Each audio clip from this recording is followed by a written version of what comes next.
Every episode of The Gauge is brought to you by Bill Fick Ford and the WCRA.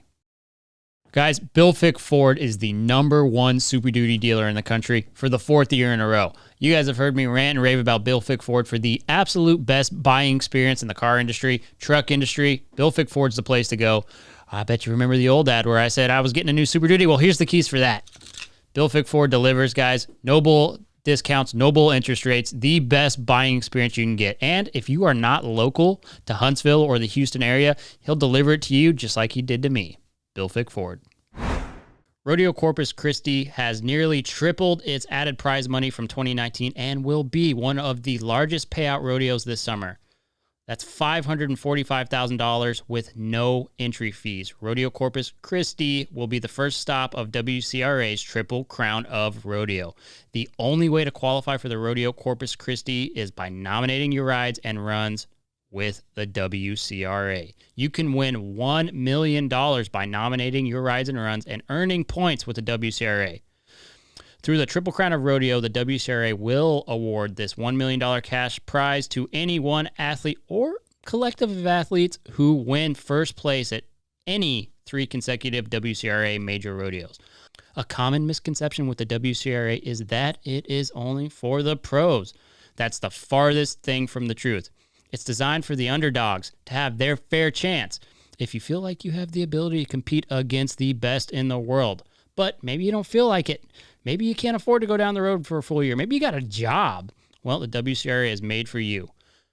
The WCRA has awarded more than $8.5 million to rodeo athletes in just a couple of years. To learn more, visit WCRArodeo.com and learn how you can earn a spot at Rodeo Corpus Christi and possibly be rodeo's next millionaire.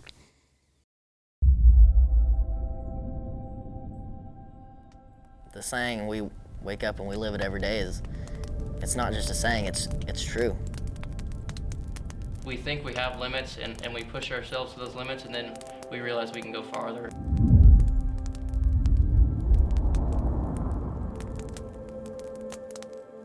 We wake up, put our pants and boots on and put our belt and buckle on, and then we squash our hat down on our head and we go on. Everybody's got a different style cowboy hat, a different color, or a different shape. It really fits your personality and makes you who you are. What's underneath that hat and what's in your heart as a cowboy is what really matters. It's full send and no back down, so we really do live it every day.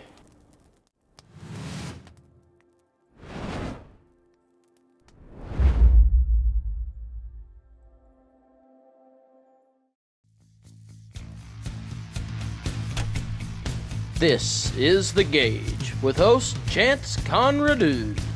Are you freaking serious? It's Conrado.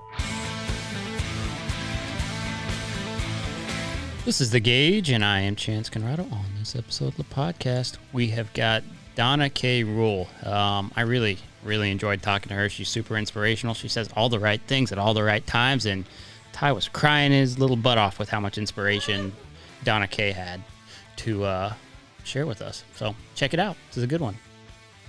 Our friend looks just like him. So Really? we were telling him that he looks just like Tommy Trot, and it turns out we like Tommy Trot, so it's okay.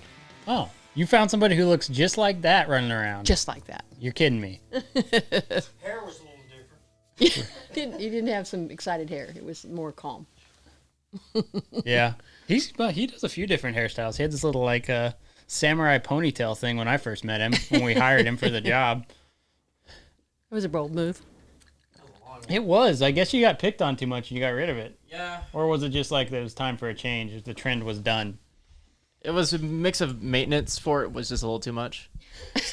It's not like rodeo. The trends in rodeo don't change. It's going to be cowboy hat and boot and some form of a shirt Plaid and shirt. jeans. Yeah, It's plaid always shirt. going to be that way. But out there in the real world, it's an ocean. Do it. We're sheltered in our industry. Out there in the real world, where they're worried about masks and all those different things, they're living different. Yeah, quite. As you, of all people, know. You went through some very interesting things. Did go through them. Yes, you're right.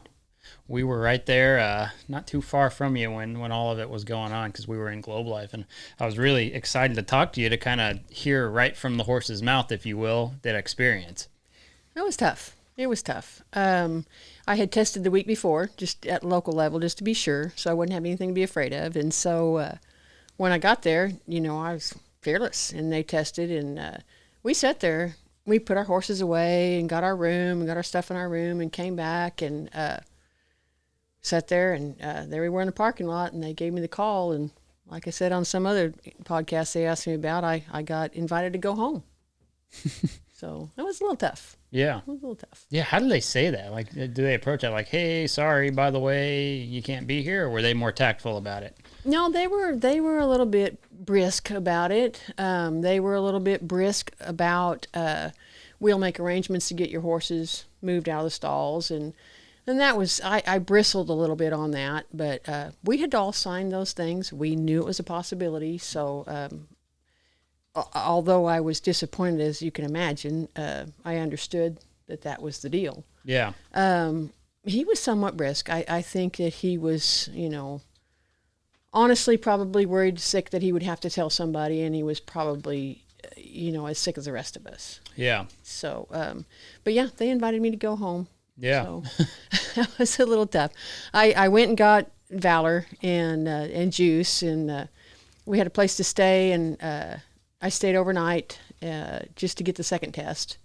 And, you know, I guess we could have protested it. We could have done some stuff, but I think it would have really harmed some that were totally innocent. And I knew the PRCA and those that were in power had done everything they could just to have the thing. Yeah. And then I just told the people where we were at, I was like, I'm just going to go home. What if I make someone sick here? So we went home to hear the second bad news. Right. Yeah. No, absolutely. And a very tough position, especially in a year like 2020 where, I mean, you had to work so hard just to get there. And most of it was just blind, like hoping and praying. I mean, we've talked about it 1,000 times with 1,000 different people, but I mean, it was a tough road. And I'd like to hear kind of your feedback on getting there. And then, you know, obviously. And then the lovely news I had. Yeah, it was a tough year. I traveled by myself, me and Rosie the rodeo dog. And so we went a lot of miles in between. You know, you would leave one and drive 8 hours to the next one. And, you know, where we typically like to hang out and go here and then 2 hours or an hour or whatever and have a day in between. We didn't have that, you know. So it was a lot. I went to North Dakota and South Dakota and had not been to some of those. So, but, you know, you got to give it to those committees that did all they could and, you know, did handstands to help us and have things. Yeah, I mean, if you went to any rodeos, I mean, it was amazing how well these small communities rallied around these really small rodeos that most people aren't going to go to Iowa for, you know, some of these rodeos. A rodeo, yeah. Yeah. Yeah, that was tremendous, you know, for that part of it. Some of the great ones that we love hospitality and stuff. We got to meet a lot of nice people, and they all rallied around and wanted us there. So that was really neat. Yeah. Yeah, the few that I went to that were in odd places like Upper Montana and stuff, it was really interesting to see like just these small town people that if you're from like this area, you're not used to that, right? You don't see how important like this little dinky rodeo that we're like, well, this isn't Fort Worth, this isn't San Antonio, how much effort they put into it. So much. It's unbelievable. There were so many times we stopped for fuel and you know, the little place in town where everybody goes for coffee every morning, all those little old guys, you know, and they talk about cows, and then they'd come in, oh golly, you could barely get away from there because they wanted to know who you were and what you were doing, and people were lined up for fuel, and they just couldn't believe the activity in town. So that was pretty neat. Yeah, that's the best part. If you spend like a meaningful amount of time in those little towns, you can go to those little cafes or whatever, and if you have a patch on your shirt or something, like, what are you doing here? So what are you doing? Yeah. Yeah, what is this Kerr thing on your shirt? Lady, who are you? Where are you from? You're not from around here. Yeah, you're not from here. That was always like, oh golly, is that okay? Yeah, but you made it through. You got the news that the NFR was happening. You got the news that you were going to be in there. And then, of course, you get here, go through the whole process, and that happens. But one of the things that I was really impressed with, and I think thousands of people were, is how tactfully you handled it. I mean, it was pretty impressive. Well, thank you.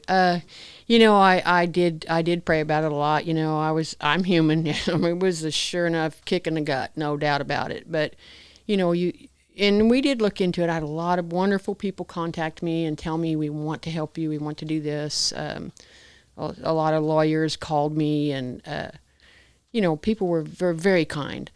But once I realized who would take the brunt of it on the chin and who would be kicked in the teeth over it, it was nobody that was responsible for it. And I wasn't about to do that. Right.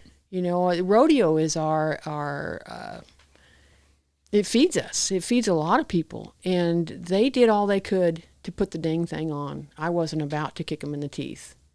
Reality of it, probably cost me $100,000. But, it's not about money all the time. Sometimes it's about morality. Yeah. I mean, I think that is absolutely true. And one of the things that most people in rodeo talk about is that morality and God. That's one of the pillars of our industry, right? Yeah. And there's a time where you can say all those things or you can be those things. And that's what I found to be really impressive about just the whole way you handled it. I mean, not everybody probably would have or could have. And we certainly saw how people handled certain things after the fact, whether it be on your behalf or not. I mean, there was some ugly stuff. We were like, wow, get your popcorn. This is fun. Yeah. As an onlooker. Yeah. But it certainly wasn't fun for some of the people who were just doing what they needed to do. But I don't think I could ever tell you how impressive that was. And I think all of us were saying that. I mean, my sister was, our whole family was like, wow, she is something for approaching it that way. Well, thank you. I mean, there was some ugliness, and I was worried about that. And I had heard some of the ugliness, and we got to be good to each other. I think it's goofy to hear we're all in this together because, we all have our own agenda, but we do have to be good to each other, and you have to be kind, and you have to understand that it's not just about you. It's about us, really and truly. Right. No, absolutely. And when you see like something like rodeo, who like, if you look at the entire world, right, all the things that are in the world, it's just this little speck, right? Yeah. And it wouldn't take a whole lot for powers that be to just shut that down. Shut the door. We've seen that. I mean, we've seen it with things bigger, right? And so Huge. that's one of the things that worries me is like, okay, sometimes people in rodeo forget that there's a whole world outside that's actually making the earth spin. Mm-hmm. And do you really think that our tiny little industry with us few thousand people in it are going to be able to have any huge impact on the world? Probably not. So we should probably open our eyes a little bit and be more protective. Yeah, protective and kind. I mean, Yep. It's important that they understand you should be kind. At the risk of sounding evangelistic, I'm not. Yeah. But I we all need that spiritual push and to open up and understand that it's not about you, it's about us. And kindness is a big deal. I agree. And, if you look at some of the people, let's take, for instance, Corey Solomon and Jesse, for instance, right? The amount of flack that those guys got for just answering the phone and technically doing what they were supposed to do, Mm-hmm. It was pretty crazy to see that. I didn't understand that, really. What did you think? I had a problem with it. Yeah. I had a problem with them being ugly to Jesse, and that was probably the main reason I did the video. If you're 16th, you call. Yep. Anything can happen, Yeah. COVID or not. Yep. Sure, it upset some people. Donna Kay didn't get to go. Caleb didn't get to go. We were upset. Yeah. But the reality... It was you guys. Oh, my word. The reality of it, Jessie belonged there. She was 16th. Anybody who's 16th calls in, and just in case. Yep. And in fact, I ran into Jessie at Odessa. We were all at the Slack, and we were trying to figure out, how long it'll be before the barrel started and blah, blah, blah. And there was a group of many of the barrel racers standing there. And Jessie turned the corner at the stairs, and she and I hadn't talked. I mean, other than just I texted her a little bit and told her, go get them. You're fine. I understand. It's just don't worry about me. Right. And here she walks around the corner, and it was just like this moment where the crickets started going, and we were all standing there, and Jessie was looking at me, not sure what to say. And I just reached over and hugged her. Like, Jessie, I wish you'd had a better finals. Yeah. You did a great job. It's fine. Yeah. Yeah. Well, because one of the things is okay, if 16 says no, who do you think's coming up next? 17. So on 17's down the coming. list. You bet. Somebody's going to have to say yes. And if you're The show goes 16, on, 17, yeah. you're a fool if you don't call in. So Yep. good for her.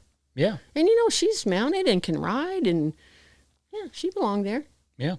I mean, if you're 16's a spot where a lot of people have found themselves, and it's a difference of very little. Yeah, being in John's that brother spot. was 16 several times in the bull riding, Yeah. when they had that team rodeo concept, and he missed it like 3 times. Right. Not everybody could be on a team. Right. Richard missed it 3 times Yeah. and could ride as good as anybody there. Yeah. A lot of it's just luck of the draw. Yeah. Especially when you're going 60, 70 rodeos a year. Yeah. So Yeah. I mean, were you excited? So leaving the whole COVID positive test behind us, I mean, I know you said you felt great. You didn't really suffer from it all that much. What was it, just a little head cold for you, or nothing. Nothing. Absolutely Completely nothing. asymptomatic. Asymptomatic. I never lost taste. I never lost smell. I just went on. I called a guy and said, yes, I'll take your 2 horses because I have no income means at this point. So Right. yeah, bring me those 2 horses. I'll ride them. And I just shut the whole thing off that was down here and just went back to work. Yeah. But to answer your question, yes, I was very excited to have a standard course. You know, we Yeah. could set up a horse and send him in there and set him up and let him do his job where you didn't have to be in a 13-second pattern and Right. just hope it worked. Right. Yeah. I mean, and then did you watch or were you too like bummed out to watch the show? I just shut it off. Yeah. You have to probably, I just right? did. I didn't. And there was some, like I said, there were many people that texted me and messaged me, and they were kind. But I responded to nobody, and I never watched anything. Yeah. That's probably the smart move, right? So that you're able to kind of let yourself move on from it. Move on. If it's Move on. slapping you in the face, you're going to get bitter maybe, right? Yeah, and I don't want that. Yeah. That would have been a mistake. I think so, yeah. Yeah. Yeah. Of course, you're probably way wiser than me. I probably sound like a dummy saying, I think you're right. Let me tell you about it, Donna. I think you're right. Yeah, yeah. No, it was a good decision. It was fine. You Yeah. know, it is what it is. We signed the papers. We knew it was a possibility. So Right. Yeah. Yeah. Well, it's just a weird world, too, Yeah. to live in and rodeo in. But, I mean, have you gone very hard so far this year? yeah, Yeah. I've gone. I'm not going to Florida. I'm not going on that trip. I felt like that was a long way to go by myself. You know, with the fuel and the things that we're seeing in fuel and stuff nowadays. Gonna wait and see. Looks like some things are opening up. So Yeah. I'm gonna hope that it goes well where I go. I mean, you've been in this game for quite some time, right? What has it been like kind of watching the evolution, like from when you started out and kind of what it's turned into? I mean, I don't know the exact time where you got in, and you by no means have to answer that. Yeah. But, I mean, what has it been like watching? We're totally changing gears here, I know, but I don't want to hark on the whole thing. No, it's already, been a huge evolution. Back in the 70s, go ahead, I don't care. We all know how old I am. Back in the 70s, I was working for Billy Perrin and Dale Urey. Those were the 2 top guys. You know, Billy Perrin's daughter, Jackie Jo, won the world in 1977, and I was working for him shortly after that. And we hand rode everything. We didn't worry about the back end. We worried about the front end, and we got their mouths sore, and we made them listen, and we tied their heads around, and, you know, we didn't breed. We just bought stuff at the sale barn that we thought looked cool, and off we went with them. And tough, you know, they had to be tough son of guns because we didn't use vets and we didn't use whatever. We just used grit and try. So fast forward to now, oh my gosh, you know, you have the internet, you have people going to clinics, you have people understanding veterinary medicine and breeding for an individual event changed dramatically. So yeah, big changes. And you can see it like at the American semis. My gosh, the quality of the horses. When you see somebody run a 13.6 at the Coliseum, and you're like, oh, that was nice. Yeah, that was a nice run. Yeah. And then here comes the 4, and you're like, oh, that was a good run. You know? Right. When a 13.6 makes you go, oh, that was a nice run. Yeah, it's the evolution of the horse itself and the breeding specifically for the sport. And I mean, it's nowhere more prevalent than barrels, obviously. I mean, the amount of, I don't know if you want to call it science, but the amount of thought that goes into these stallions and these mares and building these monsters from the ground up to compete. I mean, yeah, it's unbelievable. And how do you pick a stallion? You have this wonderful mare, and then you have this entire world of stallions. How in the world do you go, yeah, he's the one? I mean, people are using the invitational fraternities now. I mean, that's how people are picking them now. But yeah, I mean, what if you just want a rodeo and you don't care about pink buckle, ruby buckle, royal crown, any of that stuff? Yeah. I mean, we talk about that all the time, but how do you pick? Well, for me, Yeah. you know, if you're asking me directly, I am asking you, yeah. I don't even care to look at the papers. Really? I want to look at the horse first. Really? And I want to look at his back and his legs and his shoulder and his eye and his hip and, you know, ride him a second. And then sometimes they can tell you I'm gritty or no, I'm totally compliant. I don't want to do anything you hate, or they're no, I'm doing nothing you want me to do. And then I want to look at the papers. Yeah. You know, I kind of know what doesn't fit me, but I want to look at all that stuff long before papers as far as a rodeo horse. Yeah. Yeah. I mean, and do you think people are make a mistake the way they purchase horses nowadays? I mean, a lot of them are sight unseen. They're going strictly off bloodline, siblings, sires, grandsires, things like that. Do you think that that's maybe a mistake? Oh, I think you roll the dice a lot of times, but Yeah. for me, it wouldn't fit for me. Yeah. You know, old school me would say, no, I've got to see how their knees set above their ankles and how their shoulder ties in and how their elbows go. And, you know, for me, you know, after all these years, there's concrete stuff that I have to have, Really? whether the papers are good or not. Yeah. Yeah. I mean, that makes sense. It muddies the waters like the other way because maybe there's a lot of, and we've been talking about this a lot. I feel like I'm repeating myself just based on the people who've been on the show the last few days, but there's probably a lot of untapped talent out there, right? Because of the way that the industry's circling. Well, and the marketing, you know, Yeah. everybody is a master at marketing. Well, you know, marketing's wonderful, even in horse equipment. But if it's not usable, you know, there's some bloodlines that don't suit me. Yeah. But I will say I definitely will go with what they look like and their mind and how they accept you and how they accept you on their back first, long before papers. Yeah. What bloodlines in specific? I'd be really curious to know that, actually. For what I don't like? For what you don't like. Oh, I don't want to Everybody do it. always Somebody talks be about mad what at me. Everybody always talks about what they do like. What do you not like? Nobody could be mad. It's your personal Oh. opinion. Somebody else will definitely like them just because Oh, you don't. yeah. And I would never want to influence anybody that likes them, and I don't mean a thing by it because everybody's different. My style doesn't match everybody's style. Right. And I'm old school and I'm slow trainer. So the Mr. Jess Perrys don't fit my program. They're fractious and pushy toward me. I've ridden only 3 of them, so I don't have a big grandeur of a history of that, but they don't fit me. Yeah. And then back in the old days, Go Man Goes. Yeah. They would just grit up and forget it. You know, if you were mad at them, they were mad at you, and they would fight back till you lost. So, you know, I want one that's a little more willing. Yeah. Well, what do you like? Oh, well, obviously, the Valiant Hero and Yeah. Rare High has been great for me, but I primarily have liked a cow race bred. Although I do think, as you talked about evolution, you kind of need a lot of run. Yeah. Nowadays, you know, in this climate, you're fixing to get outrun. I was talking with Dale Urey when Dash to Fame first came on. Mm-hmm. And I was like, what do you think, Dale? What do you think? You know, those horses are, you know, they're this or that. They're quirky, and we all know that. And he said, well, I don't know if you've ever talked to Dale Urey, but he said, he's real twangy. He said, now, Donna Kay, if you're not riding one, you're going to get outrun by one. That's it. I mean, there's enough of them, and it's true. It's a fact, yeah. So- He was right. Most people are pro Dash to Fame, but I mean, you just cannot write the bloodline off, right? There's too many proven Good ones. horses out Yeah, there. for Yeah. sure. For sure. Now, for me, I think I would like them on back a little bit because of the quirkiness. But, you know, if I started them from scratch, maybe they were a broke gelding, for instance, I think I could deal with quirkiness. Really? But if they came with quirky and I had to adapt, not sure I would like that. Yeah. Do you feel like you just, at this point in your career, because, I mean, you've been doing it for so long, you've ridden so many different horses, that's just the nature of choosing this as a lifelong career, right? Mm-hmm. Is you're going to go through a pretty large amount of horses and the amount of time that you do it as a job. But Mm-hmm.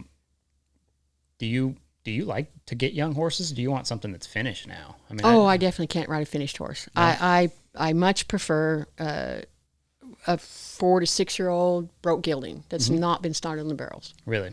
I want him in the pasture, wouldn't mind a working cow, you know, start or a reiner start. Because I can, if you leave me ride very much, I can untrain one pretty easy. But I would prefer them not start on the barrels, 4 to 6 year old. And I'm a gelding girl. I don't have the patience for the mare's ups and downs. Yeah. You know, I like a dumb gelding that goes, okie dokie, we can do this, you know. So that works for me pretty good. That's really interesting because I mean, it's almost counterintuitive what most everybody else does, right? Yes. You know, it's start them 2, get them in a juvenile 3, 4, 5, and then by the time they're 6, 7, 8 years old, they've been through so many different competitions that, you know, It's like a full-blown, ready-to-go rodeo horse almost, Well, it seems yeah, like. you know, and I'll take one that's 4 to 6, and ideally he's 4 and already broke and kind of in the bridle, and I'll start him. I'll do pasture stuff. I'll do around I'll pick a poop pile out and set him up for a turn and go around it, or I might go out there and turn some trees. I've got a place out at my pasture that I call the Serengeti, where the cows have eaten the trees up, so they just have this little stem of trees. Looks like a desert. Yes, and I can go and turn those trees. Well, you have to do that right as a jockey, or you're going to tear your knees up. And then secondly, they learn to understand to wait, left tree, right tree, left tree, right tree, whatever. And when you finally get to the arena, I'll set up a whole bunch of barrels out there, and we'll do all rights, all lefts, or we might do right, left, or whatever. And the whole time they understand to wait on you. So by the time, and then you go to jackpots and stuff and expose them to the kids and the wagons and the toys and the silly ones that come running at you 110 miles an hour on the warm up, scare you to death, and then by the time you get to the rodeo, they pretty much go, okay, that's a little scary, but I'm kind of on you. What do we need? Yeah. Yeah, no, it makes a lot of sense.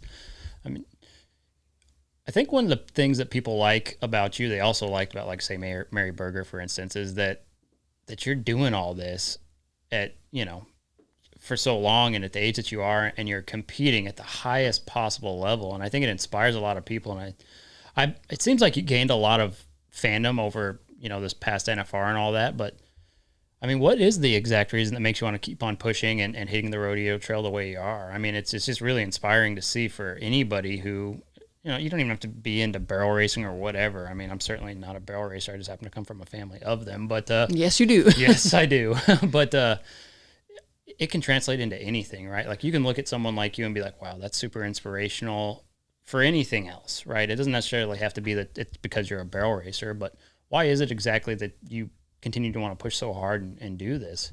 Well, I've worked at it my whole life. Yeah. And honestly, I never wanted to do anything else. Yeah. Never. And the fact that you get on one and you're encouraged by his mentality and that he likes to do it and the drive to do it, you want to see him succeed.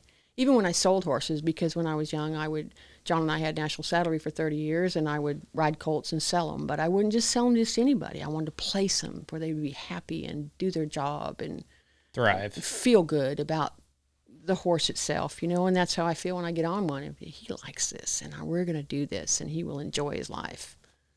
Yeah. So, maybe for them and for me. I really honestly, and this is going to sound really hokey, but it's not about me. Right. It's about the horse, and it's about, as I've gone through this journey, I feel like there's been a lot of stuff not about me in this. It's been very important that people can see that, like you said, outside of the barrel deal, you can get older. If you still want to do it, why not? Why wouldn't you? Yeah. Why wouldn't you? Yeah. Yeah. If you want to, you should, right? Yeah. It just so happens this is one of those things where if you can keep yourself together and have the right horses, I think you can do it. I mean, you've certainly proved that, and people like Mary have proved that. I mean, but it's interesting, right? Because the way the world is right now, social media, you name it. I mean, it really becomes about the person. And when people are willing to give, and a lot of people do that. I mean, Haley's great about that. My sister's great about that. A lot of the girls are great about giving the horse the credit. But I think what you just said, I mean, it is not about you or about anybody. It's kind of about the legacy of what you're doing, maybe. Yeah, the legacy. Yeah, that's a good point. The legacy of the whole rodeo thing. John and I have been married 40 years, and there were so many wonderful people came in and out of National Saddlery, and we were in Oklahoma City, and the course of finals were there all these years until our son was born. We took him to the last NFR there. Mm-hmm. And those wonderful people that came in, the Buck Weatherfords, the Sonny Oliphants, the Sean Burchetts, the Lane Frost, all those guys, it was so important. The whole thing is important. The whole history is important, and the need to continue. It's important. It is important. Yeah. And I think if you take away the worldly stuff, I mean, we're like in the prime of rodeo. It seems like it's grown so much, even though there's so much around its throat trying to choke it out and keep it from growing. It just is. And it's really fun to see that. I mean, with all the different, you've got the American, you've got the NFR is as popular as ever. And you can thank Cowboy Channel for a lot of this. Oh, so much. They're an amazing organization. Yeah. And the whole thing is, and one of the things I really love about the rodeo situation is we're a family. And your kids can come, and your kids can go to junior rodeos, and they understand that they have to get up and feed, and they have to water, and they have to ride, and they have to help the other guy. We lack a lot of that in a lot of other athletics. Just a lot of other things, right? In life, people get so stuck in their way of doing things, and that's just not how it works, right? There's a certain path that if even just raising animals, maybe you don't rodeo, but I mean, you got to take care of them. You got to take care of them right, or your cows aren't going to produce, or whatever it is. Right, and you care about them. It's not just about money. No. I mean, especially high-level horses. I mean, if you're a true horseman, you connect with a horse almost more than you can connect with a person. They don't talk, they don't speak, but there's just something special about a good horse. It's a big deal. And just like crappy people, there's also crappy horses that you don't connect with. But yeah, I'm not we all connecting know with that guy. Yep, exactly. I think you're going to send you home. Yeah, we're done. This is it. But you're right. Yeah, I really like the way that you put it, because that is true. And that's something that I say a lot. And it does sound kind of corny when you say it out loud for people to hear, but it is true. Yeah.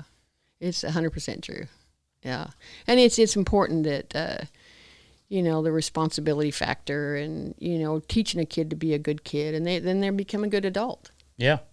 So. Yeah, that's one thing that we don't ever have a shortage of in our industry, that it seems like we have a shortage of in the world, is just quality people. Yeah. Right? Everybody. I mean, there's bad people everywhere, but this is no different everywhere.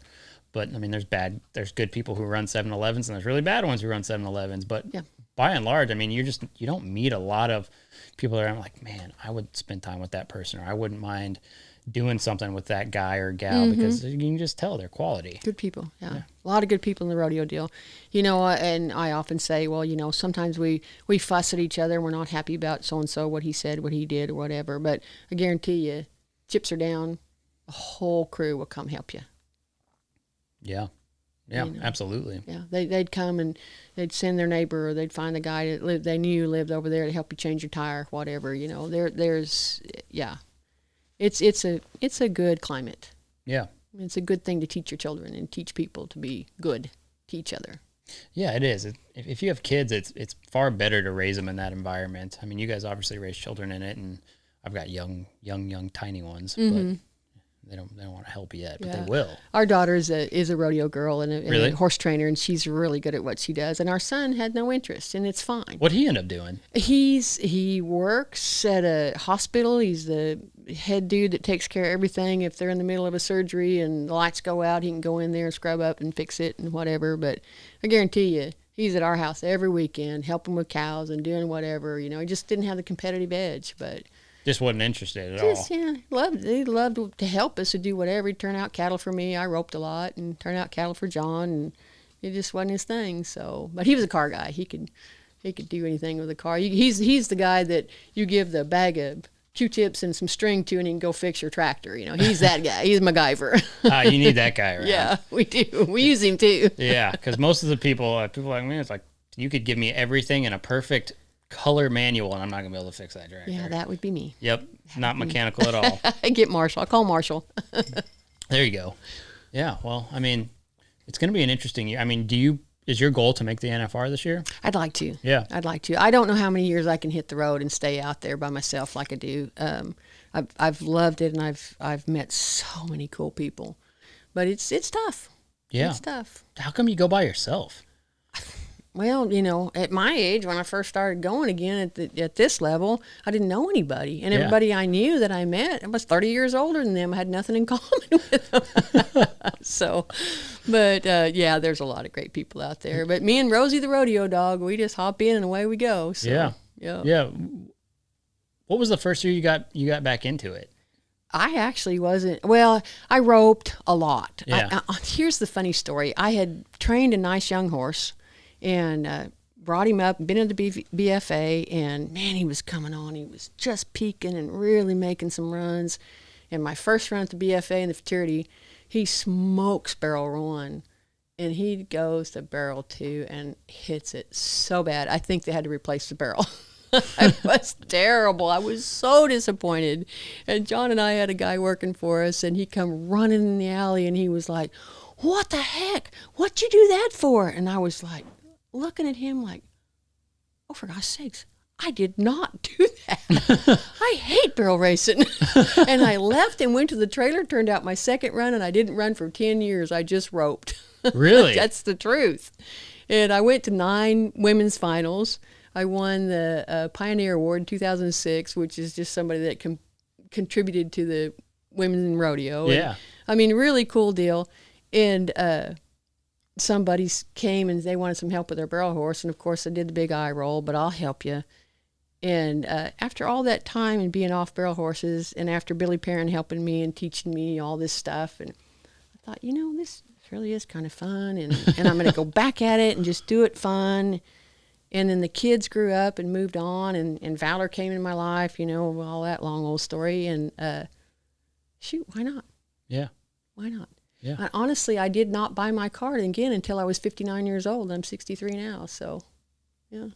That's pretty amazing if you say it like that. But tell the story about the horse, because maybe a lot of people listening don't know that. You might assume they do, but About Juice getting hurt and all that. well, or- Valor getting Valor. Oh, okay, yeah. Well, Juice, my kids had grown, and I decided, okay, I'm going to get one more and train it just for me. I'm not going to train it for the public, because there's things I put in my horses that most people don't need or don't want. Sure. And so I looked at 21 head, and I finally found Juice. And I bought him, and he was a reiner, a reject reiner, and half cow, half race. And boy, he came on. Nice horse, really nice horse. And then somewhere in the interim of running him, I bought my card and went back, and he was going good. And he had a terrible accident at Springfield, Missouri. Somebody had tied a horse to a loose panel. Oh, God. And it was pouring down rain, and it was slack, and we all went in this little sheep showing area. And I went in, I was putting my splint boots on him, and we hear the dreaded whoa, whoa, whoa.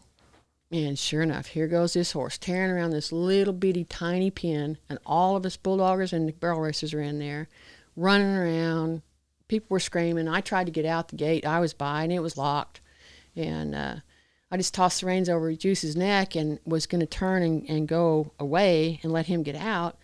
And horses were loose and running in there. Well, they all hit Juice from behind, and he jumped over me and got in the bleachers and nearly cut his leg off. And those horses all hit me and stuffed me in the fence and broke a bunch of ribs. And I mean, it was a disaster. And Juice was in a pen for about 8 months. And somewhere in the interim, I had bought Valor and was just bringing him along. And he got thrown to the wolves. And I think I went to Elk City. I was entered, so I took Valor because that's what I had. And I think we were second there that year. So. Wow. So then Katie barred the door. I mean, I just thought, well, he's what I've got. Let's enter and let's go. So that's that. You So know, he just rose to the occasion, is what he just did. But I had brought him along real slow, and blah blah blah, like I normally do. You're hauling both of them. Yeah, just bringing him, riding him the rodeos, and riding him in the arena, and tying him to the gate, or not the gate, but the trailer rather, and. He just saw sights like that, and we went to Waco to a D&G barrel race, and I entered Juice and Valor, and that was in March of 2017, and I went and looked at the draw, and I was like, oh, for gosh sakes, everybody who's anybody Is that's there. ever been anybody is on this list. I better get high behind and give it a good try. Well, Valor went in and won all 3 rounds, Yeah. all 3 nights, and I was like, okay. I kind of think I have something. Okay, this horse is legit. Yeah. And then Juice got hurt the following week. So then here comes Valor. So you knew. So at that point, like, obviously that's very tragic, right? Yeah. You see something like a horse was jump into tough. the bleachers, the chances of him even making it out of there without a broken leg is amazing in itself. Yeah, he almost cut it. His whole extensor tendon and almost lost it. It was awful. Yeah. But yeah. Yeah. I mean, so you already knew you could rely on that other horse, though. Well, I didn't know. Yeah. You don't know mentally. You know physically if they can make runs and Sure. outrun horses. But you don't know mentally if they can deal with the music and the crowd and the whatever and the hauling and the trailer. And, it takes every puzzle piece, as your sister well knows. Oh, yeah. Have the big disaster and the comebacks, and mentally they have to be together, and as well as physically. Yeah, I mean, that's one of the hard parts right now is you're right. So many pieces go into that puzzle, and finding another puzzle to build up is like the hardest thing in the world right now, it seems like. Yeah. Yeah, because even if you have talent, you may not have soundness. Yep. Even if you have talent, soundness, and mental game, you have that disaster on the road like Ivy had. Yep. You know, Yeah, all it takes is one one mess up. that's not anything but just some random vet hired to work at the rodeo. Yeah, yeah. It's crazy. It is crazy. It's difficult. You know, and that's where you have to tell everybody, you're okay. You're okay. Things happen. Don't let the highs get too high. Don't let the lows get too low. Stuff happens. You deal with it. Absolutely. Cavalry's not coming. Do what you can. Get it okay. Yeah. I mean, that's, you know that. You just went through that. Yeah. You went through it a few times. I mean, so if you you come out on the other side and you're able to continue to go, I mean, it's just, that's why we like do this whole thing, because we want to hear people say that, because you never know who you might inspire on the other side. You might be like, man, that looks too hard. Because you could look at, I mean, barrel racing almost more than anything right now, and it seems like an impossible task maybe to someone who doesn't have all the resources to figure it out, or the luck to get a horse like Valor or Sister or Jail. You name a barrel horse, or a rope horse for that matter, some of the greats, and it does rodeo. Maybe back in the very beginning when you were introduced to it, didn't seem like the uphill battle. Maybe it feels like now, right? Yeah, it's not. It was not. It was not. I mean, you had to be double tough, and you had to sleep in the back of the pickup, and we didn't have, LQs in our trailers. We actually had a canvas that we rolled up and buckled with a leather strap. Yeah. With a pillow, and we would unroll it and sleep there, and if it was raining, then you'd sleep in the trailer. Yeah. Where the horses rode. So, yeah, we've come quite a long way from that. But, and there's so many cool barrel races you could go to, the Pink and Ruby Buckle and the way less than that, just down home things. You just bail in and go. Yeah. Go, do it. Is that what you think you would tell people, is don't get too worried about logistics, like having enough money to buy a 6-figure horse and those things? Just go. So what? The young lady, that Gracie Jones that just ran the American with all her challenges, she was like, well, nobody's going to stop me. And what if it doesn't go good? So what? And then like Casey Bettis, when she first started out, it was a pickup and a 2-horse. Who cares? And that was recent. Yeah. She found some resources, got some help. I'm sure Tammy Fisher helped her a lot. And, learn. Go and learn. Go and figure it out for you. Yeah. You just got to have the balls to do it, right? Do it. Bail in and do it. And, if you love it, it'll continue. And you still have to have luck. You still have to have all the puzzle pieces. Learn from it. Even if you're 59, the first time you pull your card in 10 years. That's right. Freaking go. Just load up, baby. Get in that truck.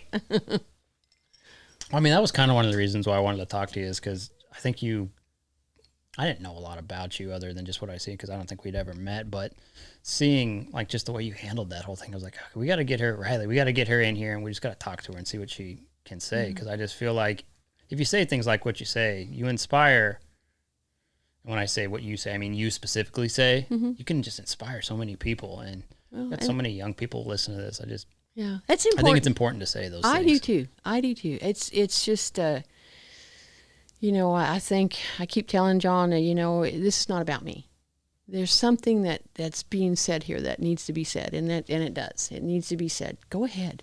Yeah. Go ahead. Get in the truck. Yep. Give it a try. Do it. Yeah. All right, you heard her. Guys, you do it. Well, we'll let you get on and get back to doing it. I'm glad you came in here and you guys waited on me. Yeah. Sorry I was so not punctual. Traffic was lovely. It was bad. Yeah, I was like, it usually takes me not all that long to shoot down 35 and get here. I was wrong today. Yeah. Way wrong. I don't know what's going on. Yeah, they had several wrecks.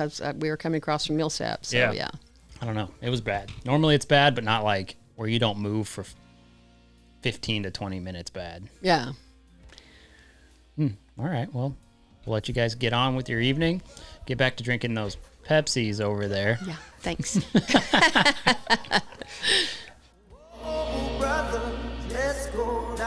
This has been The Gauge, hosted by me, Chance Conrado, produced and edited by our guy Ty Yeager.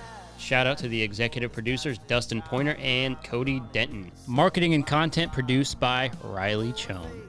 Our theme song is by Shay Ashshire and the Night Howlers. Make sure to rate and review this podcast, as well as follow The Gauge on Twitter, Instagram, and Facebook. And make sure to subscribe to The Gauge wherever you get your podcasts. We'll see you guys next time.